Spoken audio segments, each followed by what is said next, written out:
吸取宇宙庞大能源秘技的 Q&A。Q&A， 有什么 Q&A 呢？你先再说一次，上一集是要怎么样吸取能量？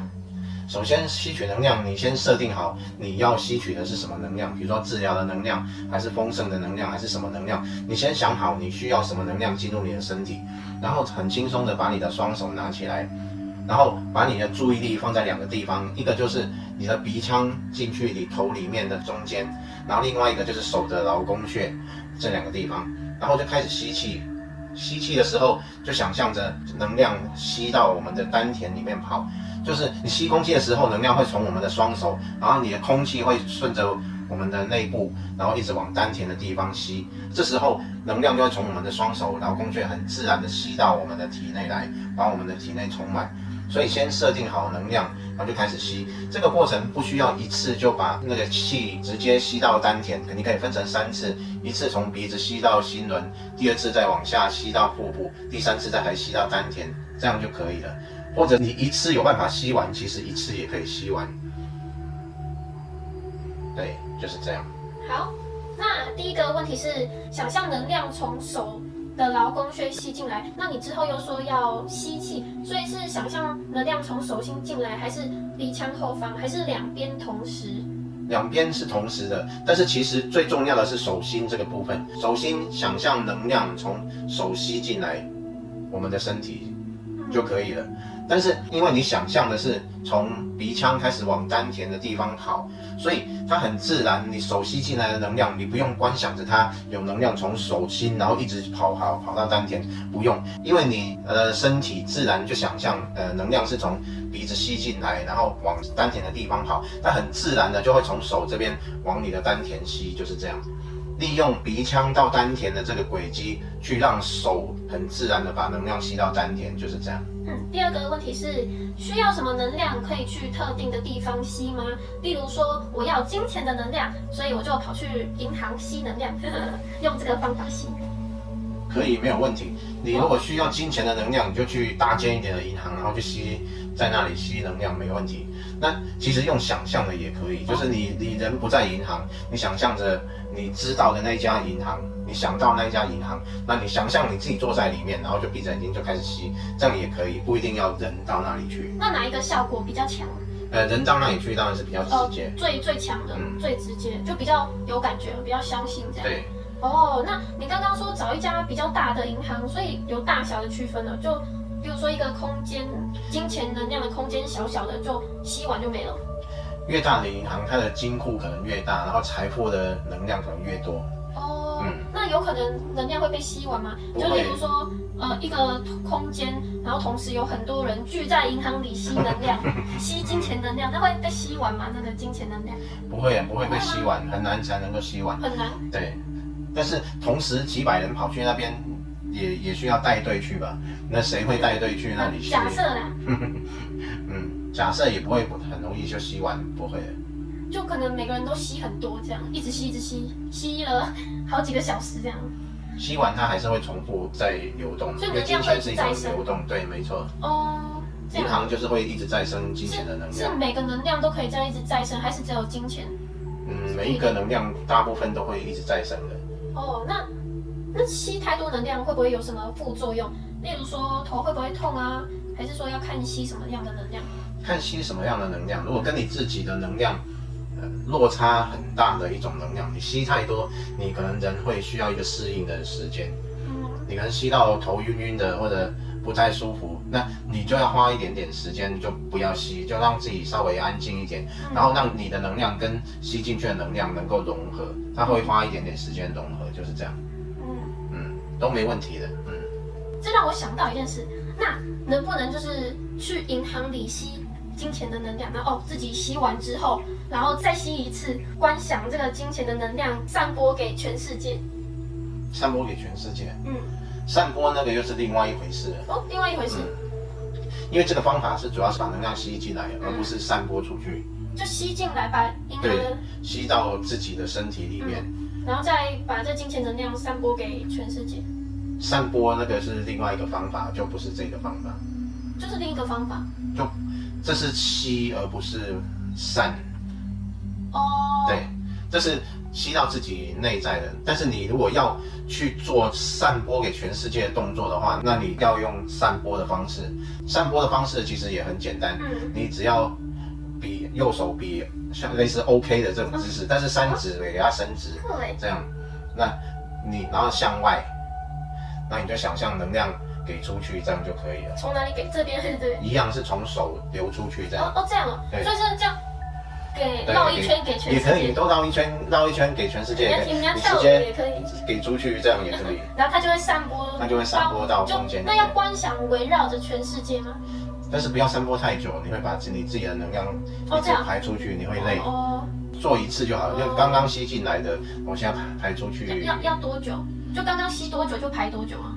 大概几秒钟就可以了，大概5秒钟左右就可以。比如说这样子，1、2、3、4、5，这样差不多就这样就可以。只要做这个动作就一定是排出能量吗？对，是排出能量。就算我做这个动作，我要发出意愿说现在排出能量才会排。你做这个动作就会排了，就会排，对，一定会排，对，没办法这样然后锁住，就我不要排。也可以啊，你要用观想，你要自己去想象这样子锁住。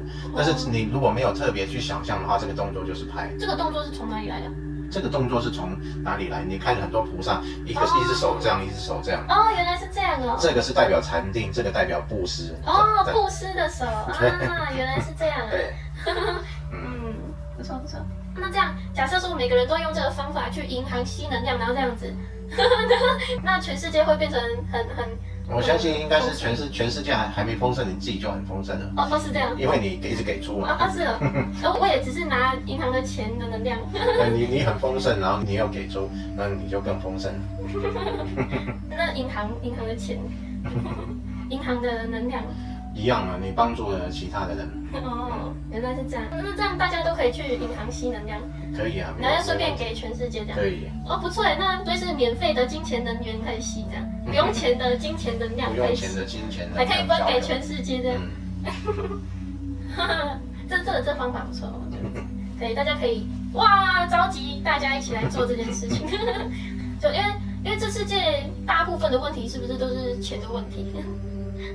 如果钱的问题，这个说法就是90%的问题都是钱的问题。如果钱的问题可以解决的，就全世界90%以上的问题都不见。对啊，那这部影片就应该被分享出去啊，就是让大家都知道有这个方法，这样大家就会知道有免费的金钱能量可以吸，然后还可以给全世界这样。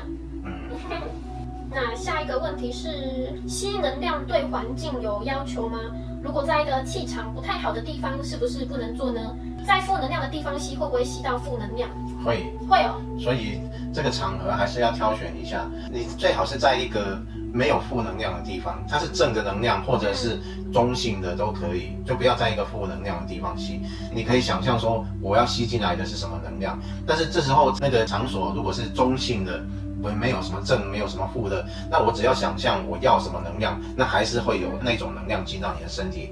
但是如果你在一个负能量很强的地方，比如说太平间，你坐在那里吸能量，这个就会吸到一些不好的能量了。这样。但是你是说吸宇宙的能量，那为什么在不好的环境会吸到不好的能量？不是吸宇宙的能量吗？宇宙能量来自宇宙嘛，但是你在的场所，你马上吸，它也是宇宙的一个部分啊，这是最接近你。对啊，所以那你就可能会先吸到一些不好的能量，就还是会带一些。对，没错。那有可能在吸宇宙的能量过程，就可能周围有一些人会吸到他们的能量吗？人比较不会，就是说，因为你吸的是自然界的能量，就是不是吸人的能量。有人问说，吸收能量后，墨子会怎么运用这个能量？可以怎么运用呢？可不可以举几个实用的例子？实用的例子。可以怎么使用？你可以帮人家治疗啊，你也可以吸收来之后，然后你自己身强体壮，然后能量充满。至于你要如何使用，这个就不一定了。比如说，有一个人身体很虚，然后他能量很虚弱，那这时候你吸了自然界的能量再传输给他，就类似这样也可以。那至于说要来做什么用，你也可以拿来显化，就是吸完能量之后，你再来观想说你要显化什么，你进入了一个很丰盛的情境啊，什么等等。那我们说显化，你只要有感受，想象要带着感受，感受才会触发那个你显化的情境。所以你如果带着想象力，然后去想象一个情境，然后并且有感受，然后你就可以刚刚吸了很多能量，这些能量就会参与你的感受，然后去 push 去推动你。去显化出你想要的，就是这样。那最后一个问题，如何把这个能量运用在治疗别人身上？运用治疗在别人身上，治疗有很多种方式，但是最好的方式是用你的高我他自己能够运作的方式。哦，对，那不就是要先能够连接到高我的人才能这么做？就是我们引导契机，你能够手自然动作的时候，然后你可以就暗示他说，请帮对方治疗，他有什么病，然后这时候你的手就可以自动去带动，然后就帮对方治疗。所以这个帮对方治疗不是我想象就好，是要修炼的是吗？是要修炼要修炼，对，不是不然只想象是就好。不然只是，但是你可以做一个很简单的动作，就是你刚刚这个动作是一个施予的动作嘛，对方如果有生病，那你就把你刚刚吸进来的正能量去给予对方，并且希望对方身体能够变好，就这样子就好了。OK。那可以这样吗？左手？因为人的能量是左进右出，所以就用右手。所以这样没用。也不是说没用，它就变成你的能量自然就会变反的，会违反你身体自然运作，会不顺畅而已，不会怎么样。所以身体会不顺畅？就流动会反过来，会反来反去这样子，会不太正常。所以是说不能乱做手势吗？因为有些手势是进，有些手势是出，都不一定。那没有活在这套系统的人做这些就有效吗？因为我们这个身体生下来，它就在这种状态，就像我们心脏是在左边一样，然后大部分人是用右手吃饭，这个是在这个世界的一个法则，就是这样。那如果是左撇子就要倒反了。就要倒反，所以是用惯用手。对，惯用手是出，然后另外一只手是进。了解。那一般人都比这样 OK 那 OK 通常都是这样子分开的，就不是给予。是3只是向外这样子才是给予，所以要这样反，对，不是这样就不会这样。那就好。OK， 好啦，这集结束了，拜拜。拜拜。